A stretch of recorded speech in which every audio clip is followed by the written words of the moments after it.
You know, it's funny. You never really realize quite how fat you are until you're looking at yourself in a video without a shirt. So in this video, I'm going to be updating the vapor barrier on the doors of the Civic. Reason number one being, I don't have any. Reason number two being, the factory stuff, A, you can't really get it anymore. And if I wanted to replace it, I'd have to go out and get like 6 or 12 mil plastic sheeting and put it on the door. And I'd rather have a reusable solution.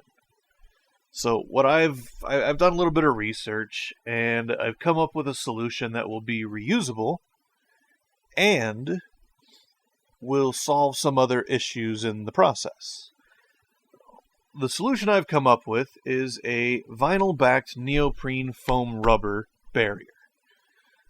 I'm going to use 30 or 34 mil vinyl sheet, which you'll see here in a minute, along with neoprene foam rubber that I will glue to the face of the vinyl.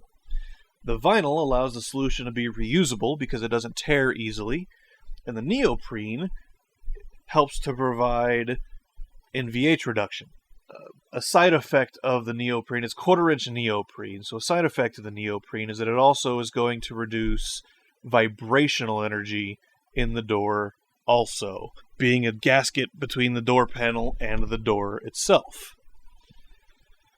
The original barrier, by the time I got into the doors, to replace window regulators, to replace speakers, to replace door latches, the original barrier was already old and degraded, and it tore and disintegrated pulling it off. I never really had a cause to replace it, never really had a need to in the past, but now with the experiments I'm doing in the aim of designing or coming up with the ideas to build my own car from the ground up, I need to figure out a solution for that vehicle in the future.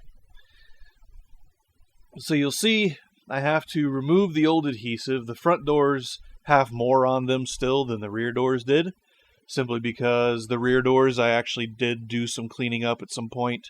Front doors I never really did. You'll see me removing some bits from the door and just tossing it on the ground. It's old wires for door locks that were in there, universal door locks that were in there that are no longer used. Old speaker wire that's just old and degraded. I won't be using it in the future. So the whole process you'll see in the video is remove the door panel, clean off the old adhesive. Some of it was brittle and hard, some of it was still soft. I'm not exactly sure what it was. It appears that maybe it was butyl rubber, but I've never seen butyl dry out the way that this stuff has, so it might be some slightly different formulation. I will put the vinyl down, cut a template. I have to cut around all of the mounting points for the plastic door panel so that it can still mount to the door.